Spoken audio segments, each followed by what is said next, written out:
All right, good evening, everybody. The time is 6 p.m., and this meeting is hereby called to order. We have the presence of a quorum, and the meeting has been duly called, and notice of the meeting has been posted for the time and manner required by law. First up this evening is our one and only information item, Sugarland 95 Memorial Project. Dr. Dupree. Thank you, Mr. President. We're going to begin this evening with a topic that's been on the board's agenda for nearly 2 years now. It's been a very big topic in our community as well, and we're pleased to bring you a comprehensive update tonight on this Sugarland 95. The purpose of tonight's presentation is to provide a comprehensive, transparent report that will allow the board and anyone observing this report to really see the full comprehensive history of our work on this important topic. As you know, it's been nearly 2 years of challenging decisions, but with every step of the way, it's been the administration's goal and the board's goal to do what is right, to honor these individuals, and to ultimately restore them to their graves with dignity and respect in a way that they will be properly memorialized so that their history will not be lost again. Hindsight being 2020, we could all go back and there's a few things we might have done a little differently. But I think sitting here today, I can confidently say as the leader of the district that's worked closely with this board, we have done everything with very best intentions. I think we have maintained respect and dignity every step of the way and used the most valuable information, the best information we had at the time to make the best decisions possible at the time. And I'm very pleased about where we are tonight. So as we begin this evening, we're going to begin with a video that's about 12 minutes that tells the story, I think in a very linear way that will enable you to be able to really see and put all of the pieces together. And then I'll come back with a few more remarks, and then we have a little bit more information that Rob Scamarda will provide as well. So if we can go ahead and run the video, please. The discovery was unprecedented. An abandoned and unmarked cemetery where 95 individuals were laid to rest more than 100 years ago and then forgotten from history. But now, Fort Bend ISD is moving forward to honor the Sugarland 95 and ensure their role in history is never again forgotten. This video provides background on the journey to date and the next steps as FBISD prepares to rebury the Sugarland 95 in their final resting place. We're breaking it up into 5 sections, beginning with the purchase of the land and the construction. Fort Bend ISD purchased the land in 2011, and in November of 2014, Fort Bend ISD voters approved a $484 million bond program that included funding for the construction of the James REESE Career and Technical Center. The district began construction of the center in October of 2017. Just as construction started, Fort Bend ISD received a call from the Texas Historical Commission to share a concern long held by a community member, Mr. Reginald Moore. Mr. Moore warned that prisoner gravesites might exist on the property. As a former prison guard in the area, Moore was very knowledgeable about the state's convict leasing program that existed after the abolishment of slavery. This program provided prison labor for local plantations. In this case, prisoners harvested sugarcane.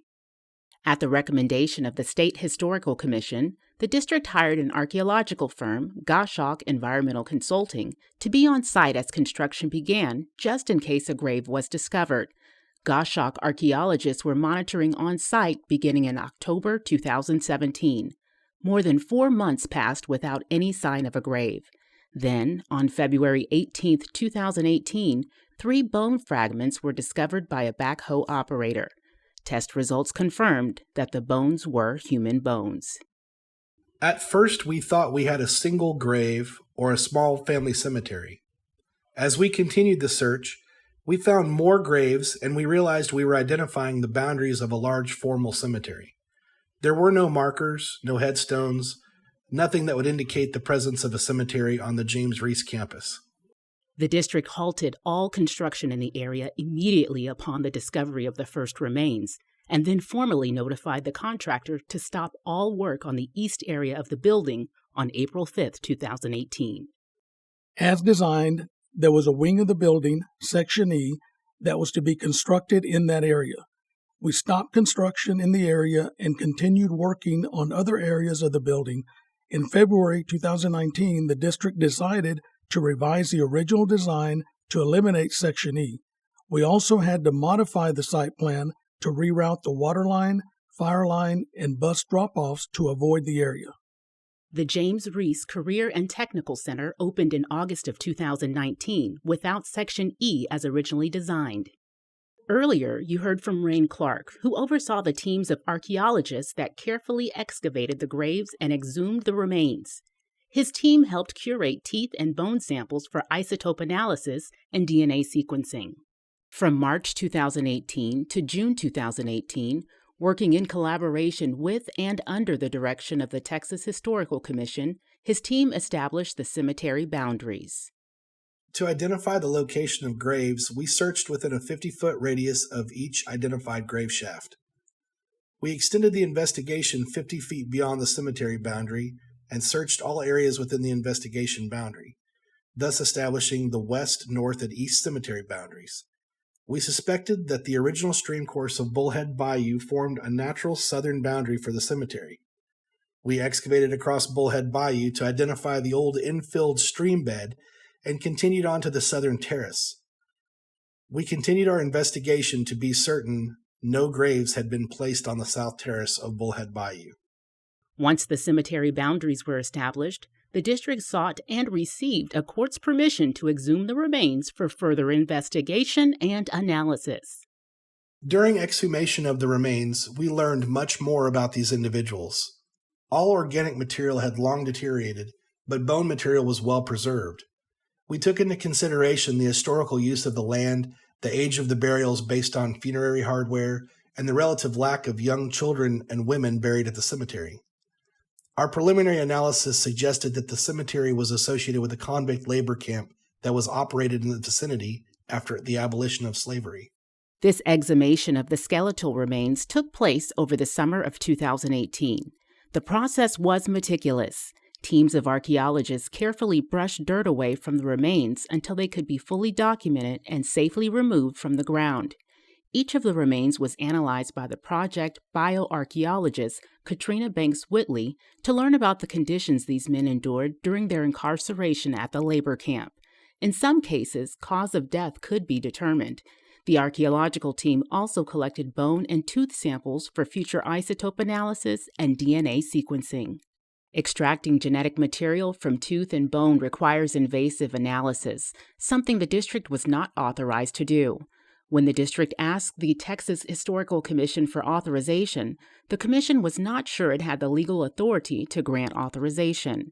The commission requested an opinion from the state's attorney general as to whether it could grant authorization to the district to perform the invasive analysis. The attorney general issued his opinion in June of 2019, confirming the Texas Historical Commission had the authority to authorize the district to extract the genetic material for isotope analysis and DNA sequencing. The genetic material is now in the possession of the Texas Archaeological Research Laboratory at the University of Texas at Austin. The Historical Commission will oversee future testing. The discovery of an abandoned cemetery requires the landowner to take certain legal actions according to statute. Shortly after verifying the remains were human, the district filed its required notice with the county clerk, recorded on April 2nd. Then, in June, after the archaeologists confirmed the cemetery's perimeter, Fort Bend ISD filed a motion to exhume the remains. The district court granted the permission.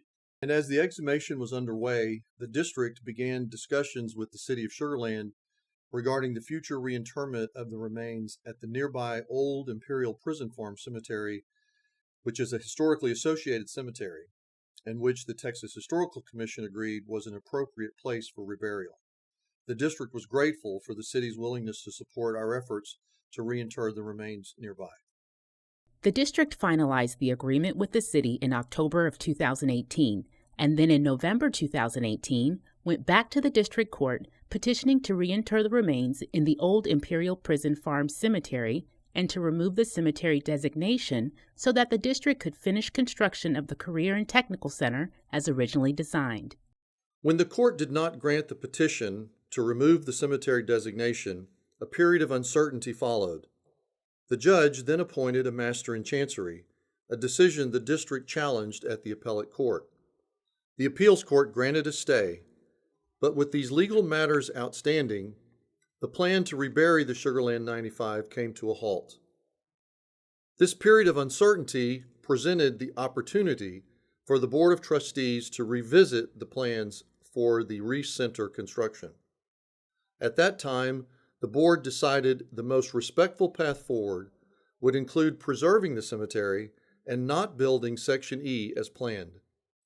This presented the possibility of the remains being reinterred where they were found and presented a clear path forward with the county. In early 2019, Fort Bend County Commissioners stepped forward to explore possibilities of the county taking over the cemetery from the district, but the county determined that the law did not grant it the authority to own or operate the cemetery. With the support of local lawmakers, a bill was passed that would allow the county to own and operate the cemetery. During the legislative session, the district's negotiations with the county continued regarding conveyance of the land for Memorial Park, which the county had authority to operate. But then, after the legislation passed that allowed the county to own and operate the cemetery, negotiations stalled over the question of whether court approval was needed to rebury the remains where they were found. The district's position was that since we were no longer seeking the court's permission to remove the remains or the cemetery designation, it was unnecessary. We dismissed the petition, believing it was more respectful to the Sugarland 95 to go forward with reinterment even before the conveyance of land. Negotiations have resumed regarding the donation of land for memorialization. It had been more than a year and a half since the remains were discovered, and the Sugarland 95 are no closer to their final resting place. We are dedicated to moving forward with a reburial that is respectful and dignified. It is our intent that they are each buried where they were found, and that it is done in a way that we know where each individual is, should DNA ever connect them to descendants. Throughout this journey, Fort Bend ISD has engaged in many conversations with community members. From the start, there was Mr. Reginald Moore, who first contacted the Texas Historical Commission and Fort Bend ISD in October of 2017 as construction was beginning. Reggie Moore's determination and perseverance has been unwavering, and his voice prophetic. He's always wanted to make sure that the district, that the community is aware of the contributions of the Sugarland 95, that they are honored, treated with dignity and respect, and that their role in history is recognized. We share that desire. Students had also visited the site to get an up-close look at the archaeological process underway. In July 2018, the district also invited media to the site to learn more about the extensive exhumation process underway. The following month, the Texas Historical Commission, which we had relied upon for guidance, advised Fort Bend ISD to conduct additional community engagement around the possibility of DNA analysis. This led to the creation of the City of Sugarland's Task Force in the fall of 2018, which unanimously agreed that DNA testing should occur. With the task force agreeing on the importance of DNA, that it should happen, it was a key step forward. But then, the Commission indicated that they did not have the authority to grant this analysis, so that was another challenge. And really, this is all rooted in the fact that this has been unprecedented for all of us. In early 2019, an advisory committee continued working on various topics, including how to educate students about the discovery. This has been an emotional process for so many of us, because it brings us a part of history that is not pleasant. Convict leasing was a brutal system that was unjust and unfair, but it happened. Throughout this process, we've learned more about the atrocities of the system, giving us all pause. We've learned a lot, and we are moving forward to ensure that our students also learn about this piece of local history. This has not been an easy journey, but our commitment to doing what is right for these individuals and for our students has never changed. The first students to learn about the Sugarland 95 visited the site in July of 2018 as exhumation was underway. And in May of 2019, the Fort Bend ISD Board of Trustees adopted a local social studies standard and implemented this standard into the curriculum in August of 2019. This means that FBISD students at all levels will be learning about convict leasing as they learn to think like historians, learning about injustices of the past, and commemorating the lives of the Sugarland 95.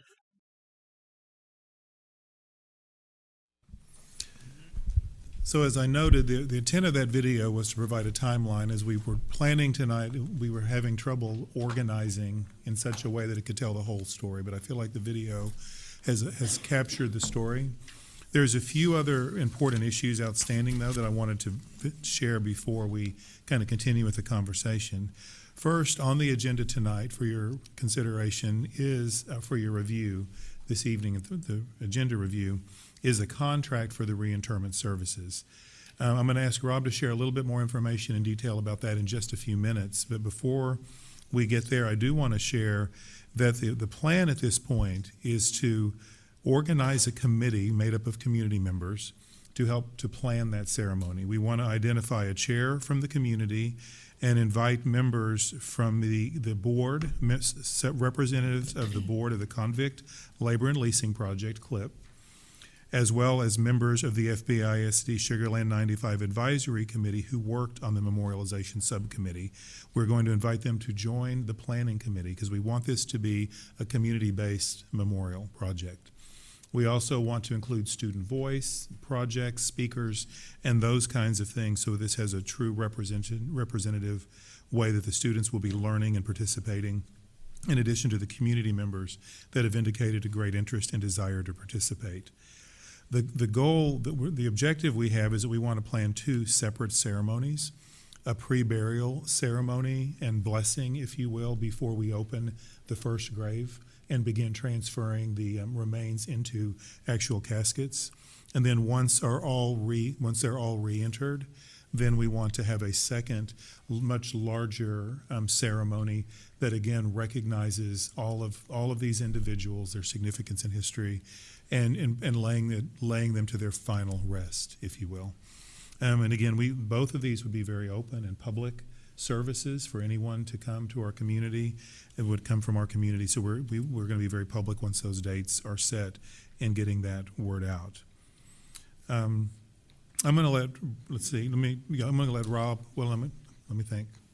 I'm going to go ahead and go through one more topic, and then I'm going to let Rob talk about the contract.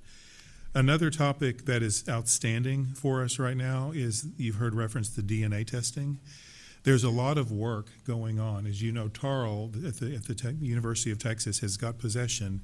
They're going to be working to identify teams to handle that. They're going to oversee all the DNA testing. In the meantime, though, members of our own community have been working with GOSHAWK to perform archival studies of Texas prison records. And they believe, they're telling us at this point, they've identified the names of 64 individuals who were in this labor camp at some point. Now, but what's important to note, though, is there's names of individuals who were documented as being in this camp and dying in this camp, but there's not a way at this point to connect a name to a body. So as the DNA testing is done, that's why that's so critical, is at some point this could all come together, where then once the DNA testing is done and we can identify specific remains with specific DNA sequencing and indicators, then through genealogy studies we'll be able to then perhaps identify descendants. Now, all of this would not be under the district's purview, of course. That would be under the Texas Historical Commission. They'll be overseeing all of this work. But once Tarl finishes their work, once the GOSHAWK finishes their work, they'll issue a final report that would then go to the Texas Historical Commission and to Fort Bend ISD. So I'm going to ask Rob to go ahead and share a little bit more about the contract that's on the agenda for your consideration this month. Good evening. Thank you, Dr. Dupree, Mr. President, members of the board.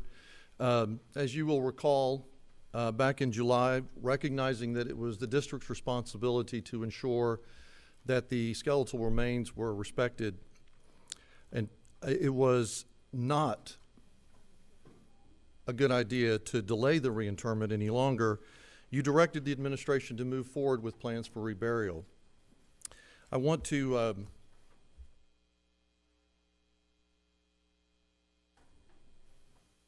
what we've got, the map you see that's depicted is the cemetery and the adjacent area. It has now been enclosed with the chain link fence. If you'll see the red triangle, square up at the top, enclosed in red, that's what is visible on the ground today. The actual cemetery is what you see depicted in yellow. It's much smaller than the entire enclosed area in red. We've asked the surveyors to be out, and we hope that they'll be out this week. They promised it'd be this week, to actually mark where the actual cemetery is to ensure that the bodies are reburied where they were found, and so that anyone out there can tell where the actual cemetery is found. As the contractors were preparing the ground upon the completion of construction, they packed it properly so that it would be suitable for reburial. This is at the blue area surrounding the yellow is what's called the outer dig. That is what was prescribed by the Historical Commission to the archaeologists so that they would ensure they had found all of the graves that were there. And as the video kind of said, they've identified, you can kind of see the yellow stops almost at a pretty clear line. That's where the old Bullhead Bayou was that they identified was the southern boundary. So on August the 5th, the district issued a request for proposals for reinterment services. And we received one response from Missouri City Funeral Directors at Glen Park. And so this evening, the administration is recommending that the board award that funeral home with the contract for reinterment services. A team consisting of members from design and construction, purchasing and legal services, and supported by outside counsel Mickey Morris with RMG, who has been involved in many steps along the way, met with Mr. Brock and his staff to evaluate the proposal. After doing so, we've actually had 3 meetings. The administration believes that they appreciate the significance of this discovery, the fact that this is something that's historic and that these remains in this process need to be treated with utmost dignity and respect. It's important to note, I think, that Missouri City Funeral Directors is a local business operating within the district and is family owned and operated by Mary and Michael J. Brock. Mr. Brock is a licensed funeral director in good standing with the state of Texas and has many years of experience in the industry. I want to provide a few other details for you with respect to the agreement. And first of all, there's been some discussion about burial vessels. This is the image of the burial vessel that Mr. Brock is recommending. It's referred to as a combination vessel. It is, in many burials, there is a traditional casket and then an outer grave liner. And this combination vessel serves as both the casket and the outer vault. So we're only dealing with one vessel. It's 54 inches long, which is more than sufficient to include the longest bones, which are currently now in cardboard boxes, which are significantly less than that. It's also made of 22 gauge steel, which has the strength and durability to withstand the weight and pressure of the soil. There has been a question, I just want to speak to it briefly, about where the remains are stored. They are in cardboard boxes. There was depicted in the video, I think, a photograph. And that is standard in the archaeological industry. TARL, Texas Archaeological Research Laboratory, has all of their remains and items stored there in cardboard boxes. The boxes also have remained on site the entire time. We did not have authority to remove them. They never were taken off site. And they are remaining in the Connex, the steel container where they have been the entire time. They've only been removed temporarily for X-ray analysis. And so what Mr. Brock and the funeral home have recommended is within the red fenced-in area, they will set up a tent so that the transfer of the remains from these cardboard boxes into the burial vessels will take place within that fenced area. The fenced area it's important, and we want to speak to it because some people may question, why is it being enclosed? And this is consistent with state regulations as well as OSHA about regulations with respect to this being an active work site. And the state regulations are intended to ensure respect and dignity to the process. Mr. Clark, Rain Clark with GOSHAWK, who's been intimately involved in the process, requested to be present, and of course we said absolutely, and he will be directly working with the funeral director to ensure that the skeletal remains, when they go into a burial vessel, that remains are marked, and there will be a number inside the burial vessel. There will be marked on the outside, and then when it's buried, there will be a marker above ground. So in this way, we hope that we feel confident that there will be no confusion when, in the future, as Dr. Dupree said, someone does find a DNA match and wants to exhume, we'll know exactly what grave we're going to. So the graves will have a temporary marker which will be placed shortly after the grave is closed. And then there also is, within the proposal before you, a cost associated with putting a granite marker permanent, like a footstone. And so the number of the remains will always be visible to anyone who visits the site.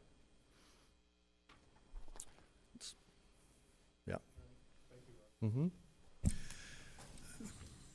So in closing, what I'd like to say, just in conclusion, so again, we've tried to tell a comprehensive story of where we've been and where we are this evening. We're hoping to finalize terms once the board should approve this contract next week. We want to immediately get to work identifying dates for the memorials and getting the committee busy so that we can rebury these individuals sometime in late October to early November. That would be our goal. So at this point, what I'd like to do is open it up to questions to the board. We have various staff members who are prepared to respond to any questions you may have. Ms. Haliger. Thank you. So first of all, thank you for the presentation tonight. I think it. I don't know if it's on. It's not on? Can you not talk hear me? Closer.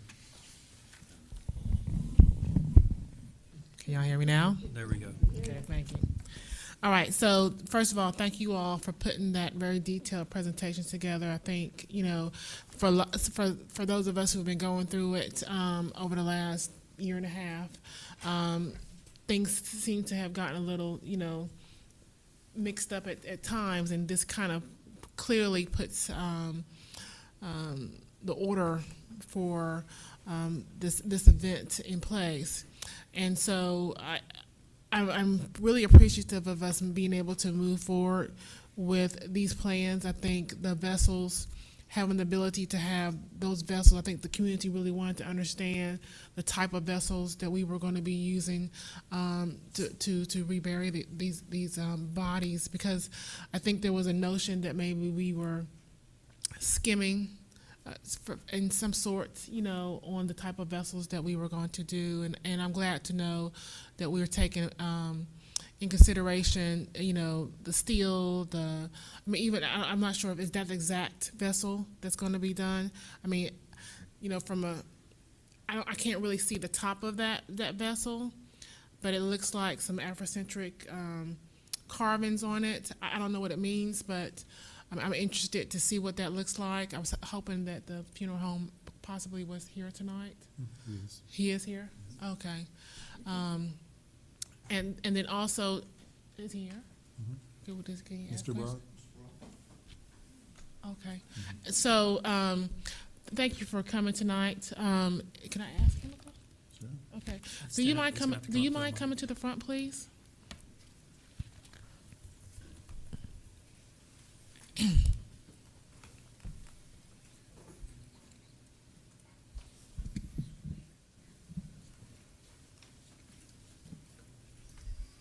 Good evening. Good evening. Thank you for coming. Is there, can you tell us the reason why you picked this particular vessel? Well, the reason we picked this particular vessel is that the company, which is TriGuard, that we're dealing with, they are doing this is the way it's made. That's the typical way it's being made. That company did over 300 300 burials when they moved the cemetery, and they used that particular vessel, and they were very comfortable with it. I can say that the United States VA cemetery uses the same type of liner, not this particular liner, but they have a good reputation. Nobody else makes anything that size, and they're going to do it for us, and they're going to make it look the wood grain. So the reason why I talked to Dr. Dupree and the attorney, you're not doing it cheaply, but it's cost efficient because we don't have to have a concrete liner, you don't have to have a casket, and it is a vault.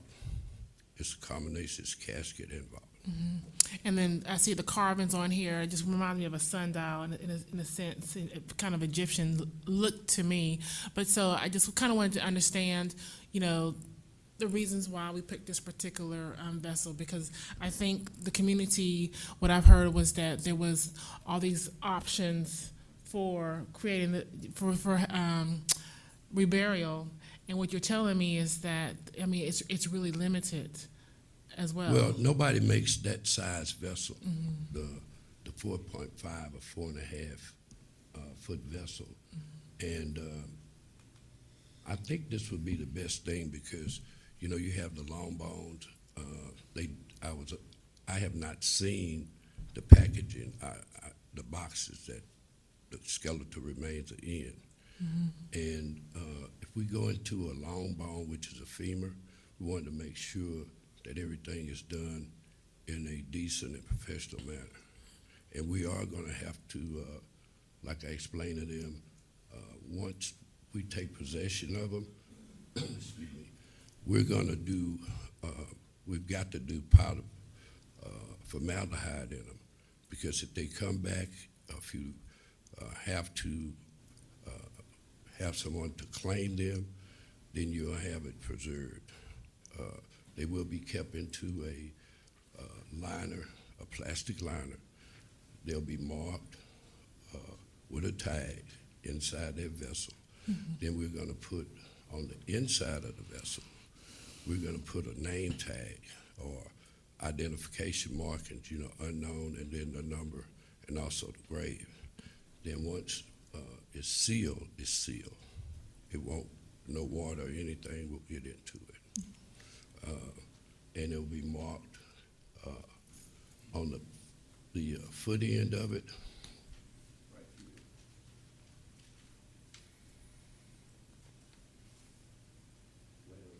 Side here, like seals way passing through there. It'll be marked like that. The name, it will be marked unknown in the number and the grave number on it. It'll be also done inside, and also the plastic lining that we use, it will be marked also. So it won't be any confusion. If you have to go back, a cousin come up, or nephew comes up, or grandson come up, and they want to claim them, we'll have it clearly marked. Thank you. And so thank you so much for providing that information to us. I also am really appreciative of us doing the two ceremonies, one at the grave site before we actually do the interment, and then one for the community to see. I think that was very important to me, and I'm sure a lot of people will appreciate that.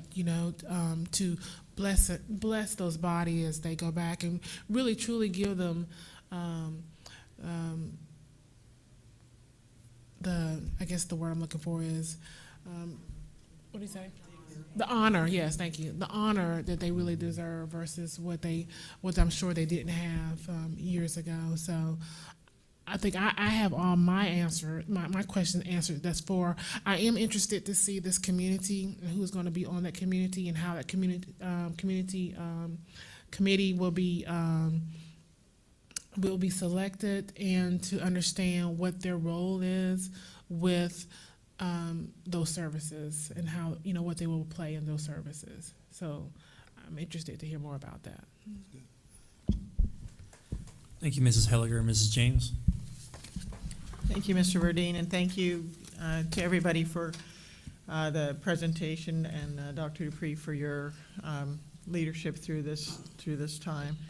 I really appreciate the timeline that's been put together. It's very informative, and I'm assuming that's posted on the website so that the community can see that as well. And then will this video also be posted? It will be. Yes. Oh, great. So that's helpful. Thank you very much. So my question is about the artifacts. I noticed in some of the pictures in the video there were some artifacts that were dug up at the same time. What's the plan for the artifacts during this process? So the artifacts have been within the custody of the Historical Commission.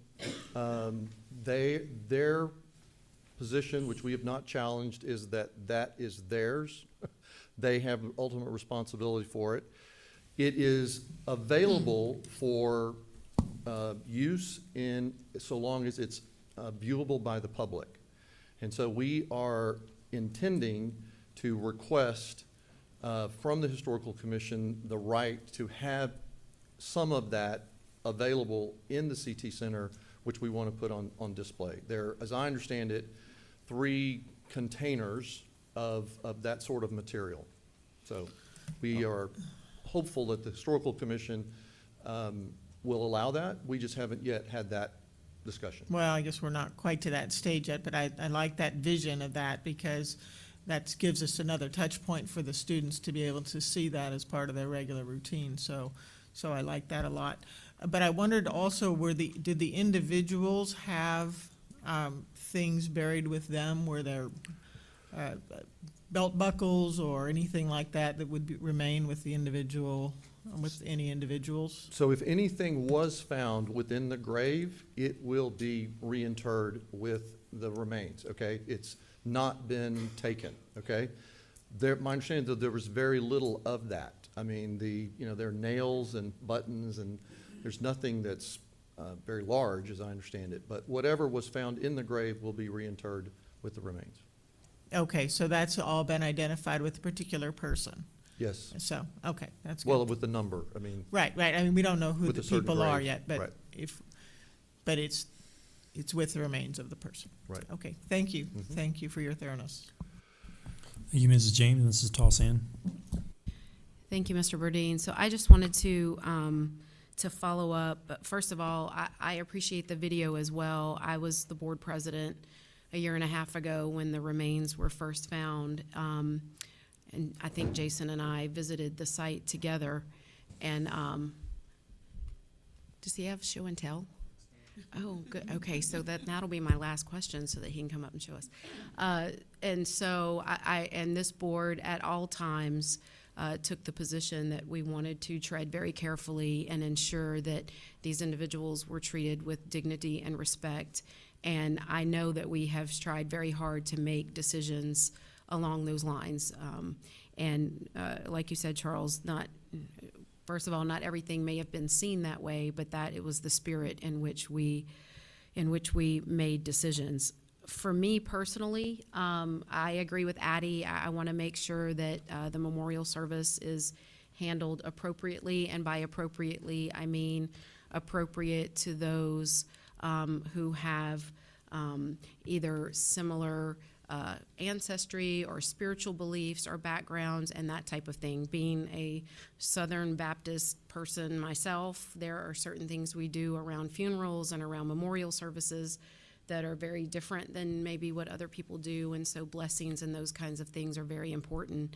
So I appreciate that we're proceeding that way, and look forward to what that's gonna going to look like, and just ensuring that people feel like they're being heard and that they're having input.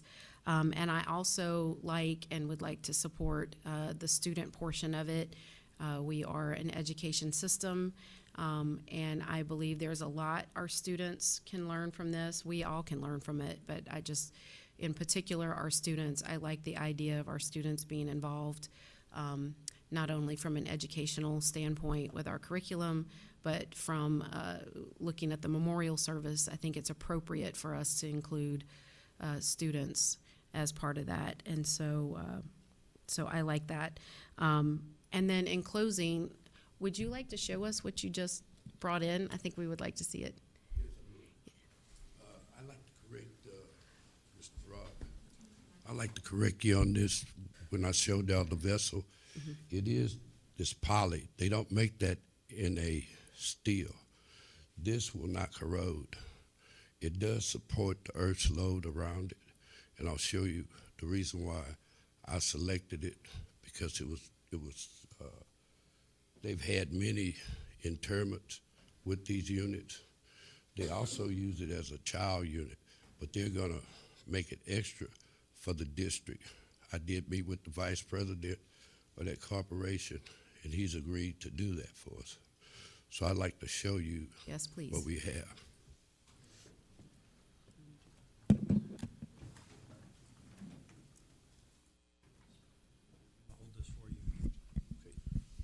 This is the top of the unit, and it has a gasket that goes around it. When it's pressed, it's steel. It makes one unit.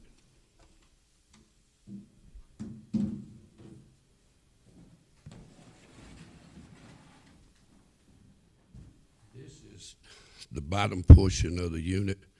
It does have a, I think I might have went off and left. I did leave it. But it has a cover. The inside is going to be velvet. Since you're using the, it looks like wood, and it's going to be brown inside.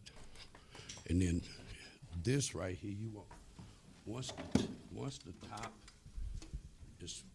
the top is placed on it, it'll be covered like this.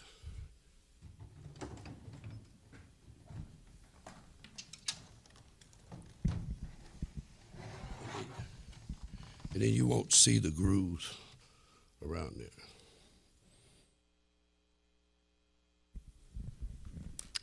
Thank you, sir. Thank you for bringing that to show us. We appreciate I'll that. just leave it up so anybody that wants to come and inspect it, they can.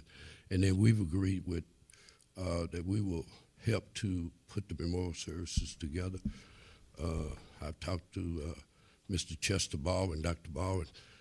He's a Dove Award winner. He's also the minister of music at Ricefield Church, and he's done many of these things. When he was in Austin, he put together, excuse me, I almost got asthma, but he's agreed to come in to help to put together that service, and he's done many of them, like in Austin and the places that he's been. So he's agreed to come aboard with us. Thank you, sir. We appreciate it. Thank you. Thank you for being here this evening and for answering our questions. Appreciate that. That's all I have.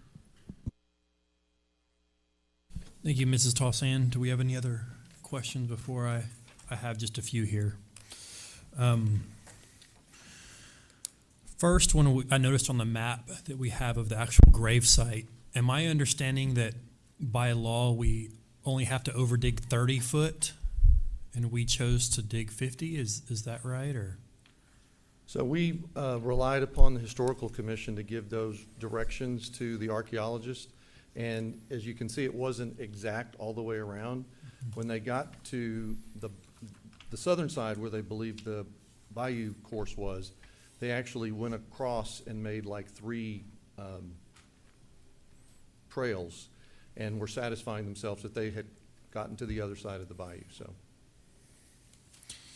all right. So here's the big question. How much did this cost? How much has it costed at this point? So we have, I think, previously reported to the board figure of $5.4 million, including excavation, exhumation costs with the delays in construction.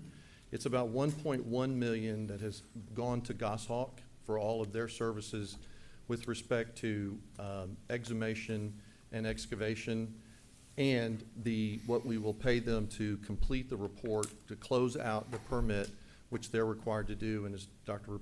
Dupree alluded to, the report that is really going to encapsulate this whole discovery, including the history of convict leasing, will be part of that cost, okay? And they hope to have that completed by February, pretty close to what would be the second anniversary of the discovery. And we had mentioned earlier in the slides that these bodies have been stored in a Connex container. Is this climate controlled? So the Connex container where they have been has not been climate controlled. The archaeologist, again, GOSHAWK, did not feel that was necessary because there wasn't any organic material. There was nothing at risk of decomposing. And so, as I stated, it was the industry and is the industry standard to have them in cardboard boxes. And they didn't feel as though they were at risk in any way by not having an air-conditioned Connex. Okay. Thank you very much. I'd like to wrap up here by saying that even though this is some dark history, I guess you could say, of Texas and of this area, I feel like this is a real opportunity, and I'm very proud that we're taking the opportunity to educate, once again, our students and to educate our community about our history so this does not happen again. And I'm very proud that we're going to honor these people with dignity, as stated before. And there's a lot of work that went into this, and there's a lot more work that meets the eye. And so I wanted to thank all of our staff members for all of your hard work. We still have a lot of work to do yet, but if the community only knew how much was involved, it's a lot. It's a whole lot. So I want to thank you all for that. And I also would like to say, personally, I'm proud to be on the team. I'm proud to be a part of this. And once again, this is a great way to honor these individuals and to teach our community and kids. And so one comment that we had mentioned before, but I would just like to make sure that this is a student-led ceremony, and that once again, this is another opportunity for our students to be a part of this and to understand what it is and the magnitude of this. So anyway, thank you very much. Great presentation. You said that this is available, will be available on the website along with the timeline. The video and the timeline will be available on the website. So is that going to be tonight or tomorrow, or is it already? Okay. Thank you very much. Next, we will now convene in closed session under the Texas Open Meetings Act, Chapter 551, and those sections listed in the agenda, and for the purpose of private consultation with the board's attorney on any or all subject matters authorized by law. We are now convened in closed session.